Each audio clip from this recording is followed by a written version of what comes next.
Curse you, Bayle!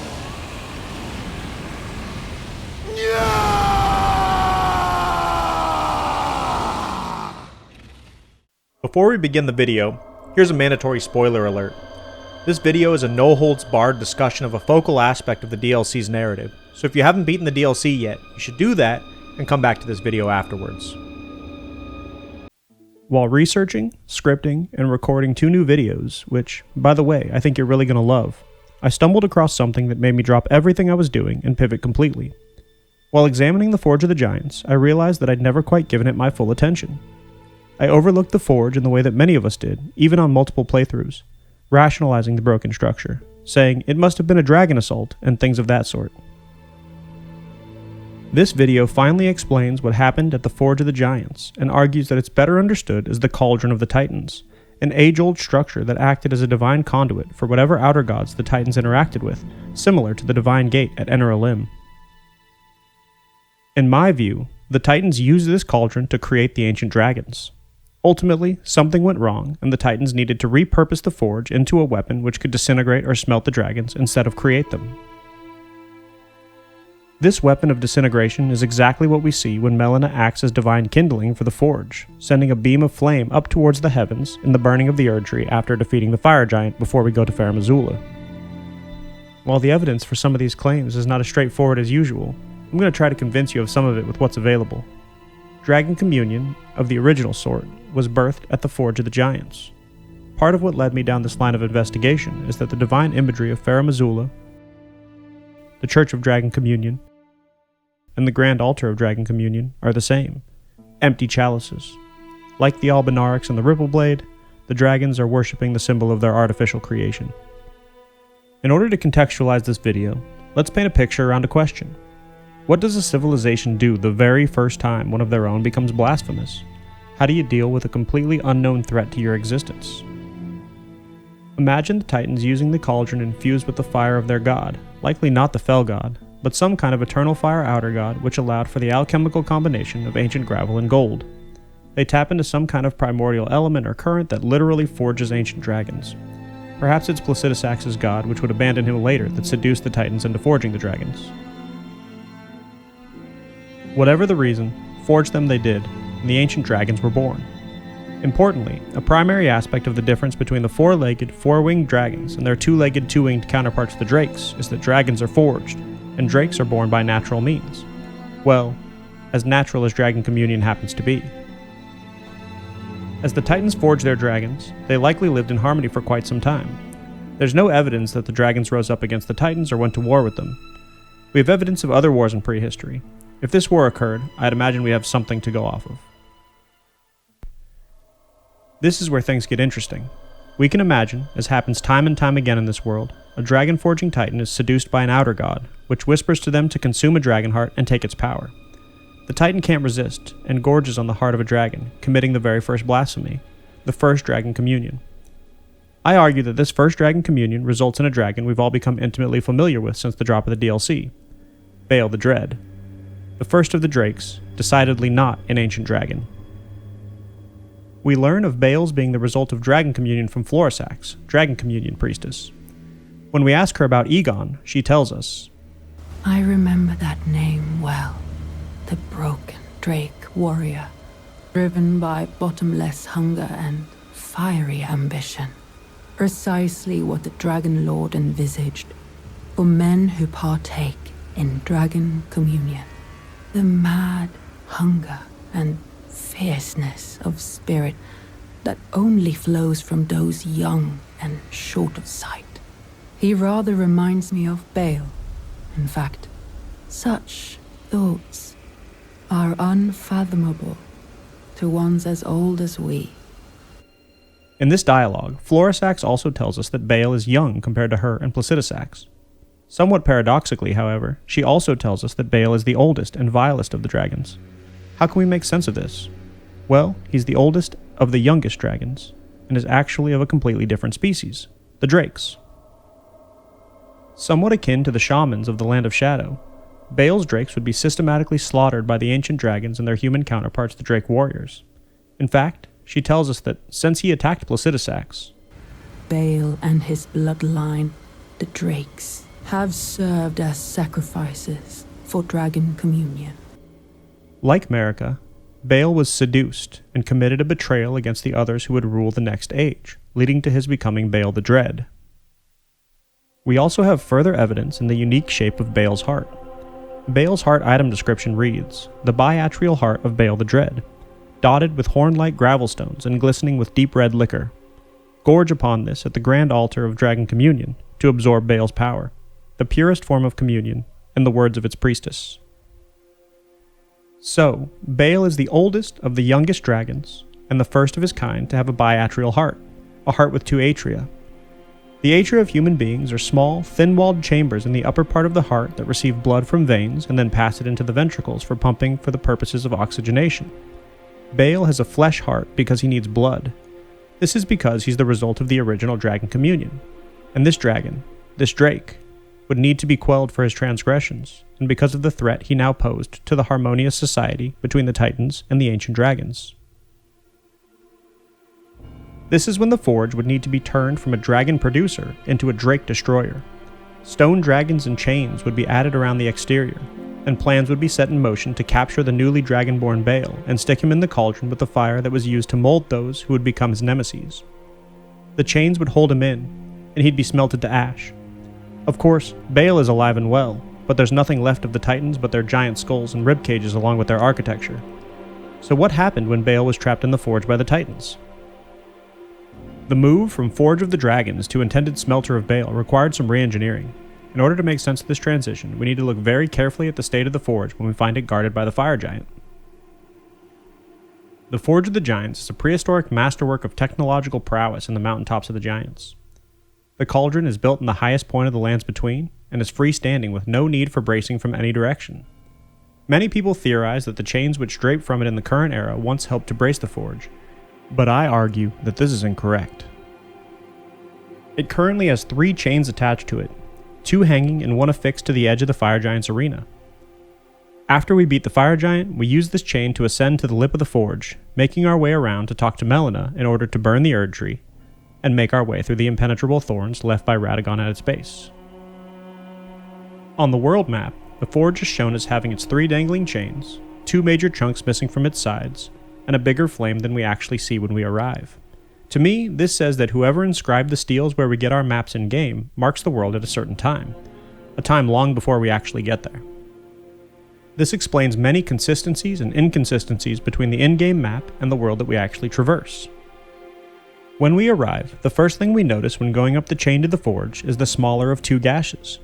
Then we have to jump up a knotted chain near the rim. As we make our way around the edge, the truly monstrous size of the Forge overwhelms us. When I first saw the damage to the Forge, I wondered what could possibly be big enough to deal a blow like that. Like many others, I assumed it was damage in an assault by dragons, given the timeline of the war between the Fire Giants and the Ice Dragons. Of course, this was back when I thought the Forge of the Giants was, well, a forge that was built by the Giants. But the closer one looks, the less viable that answer seems to be. It is because of dragons, but not because dragons attacked and damaged it. In order to understand the damage to the Forge, we need to examine the chains and the stone dragons around the edge of the Forge very carefully. Firstly, I'm quite sure that the chains and the dragons were added much later than the original building of the structure. Still, I believe they were built by the same people who built the Forge, the Titans. They're oxidized, however, and seem to be made out of a different kind of material than the rest of the Forge.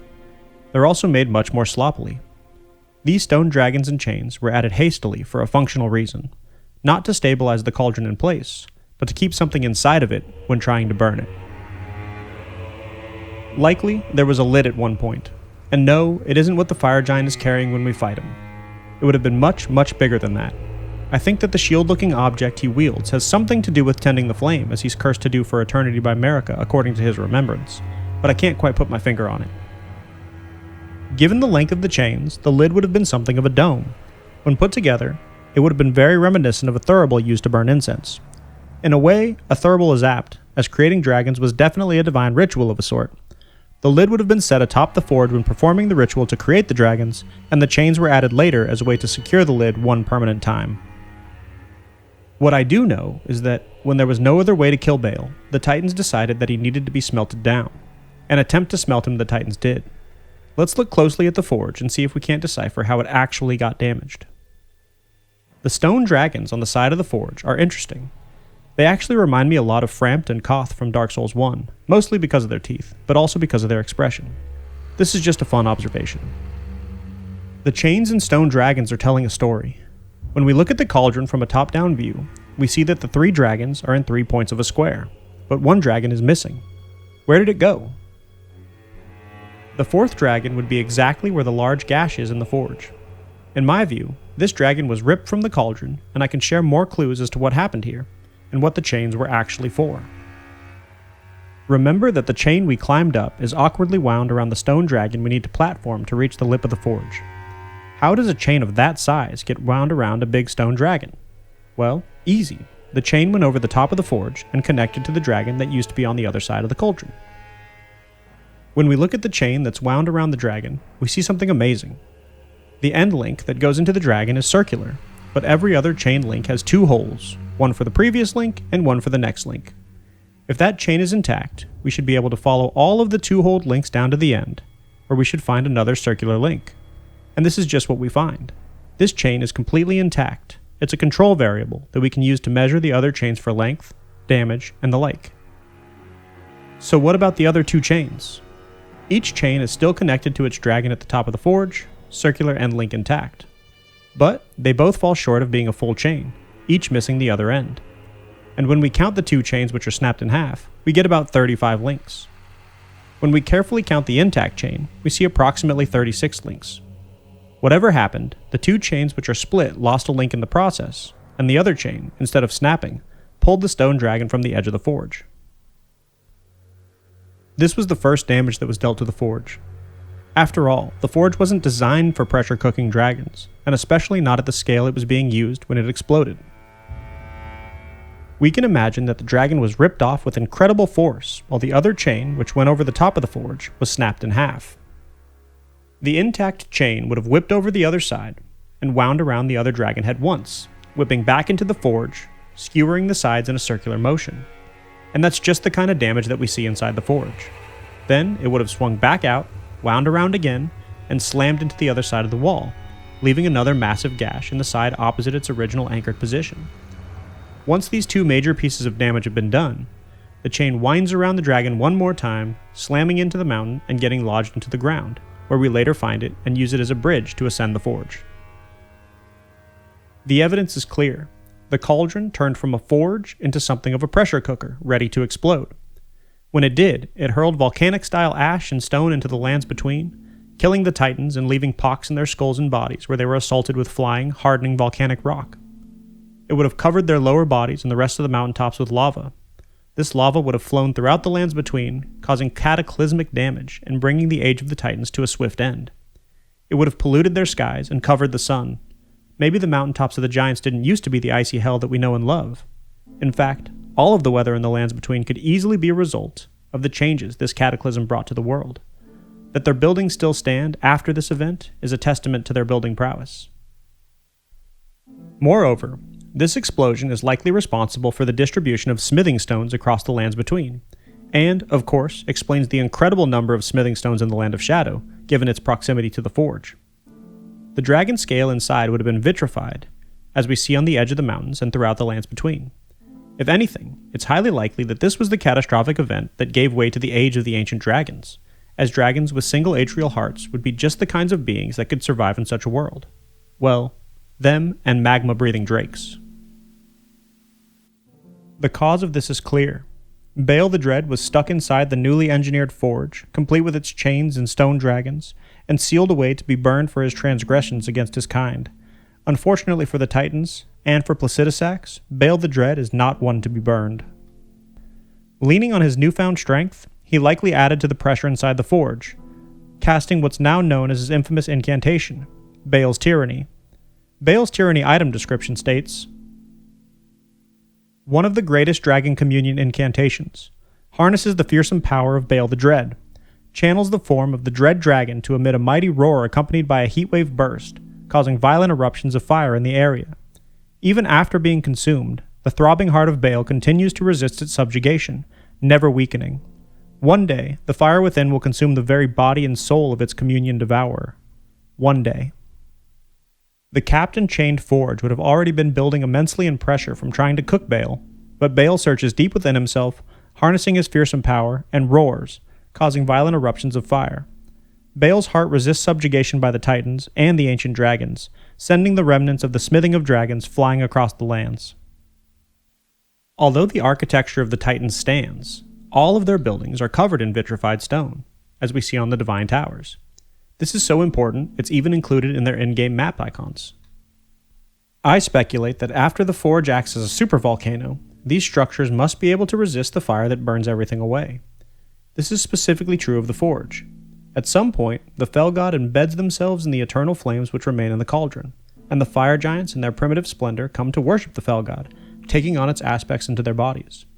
Then, thousands of years later, after they banish the ice dragons, they're warred against by the Erdtree, leaving our single fire giant for us to find at the base of the Forge, tending eternally to the flame of ruin.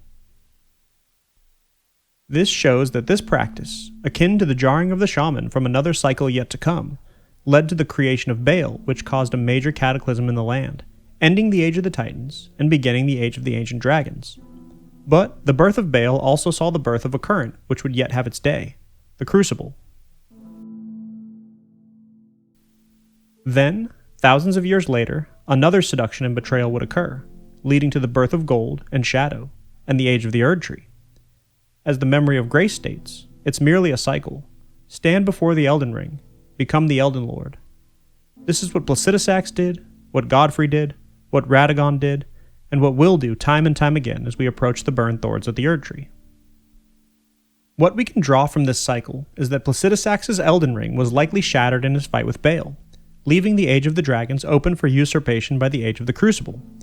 This would explain why so many aspects of the Crucible are dragon-coded. The continual themes of jars, crucibles, as forgers of not only characters of the story, but of history itself, is so incredibly deep and powerful. Such a simple motif has generated a story that continues to baffle us even 2 years later. So, next time you climb the jagged peak and head for Bayle's arena, who will you see? A downtrodden beast, cursed to walk on his belly? Or the determiner of ages past, whose fury and desire to live literally burn the world? Bayle the Dread! You shall haunt me no longer! Bayle. If you like this video, please leave a like and subscribe. It really helps the channel out. And as always, I'll see you in the next one.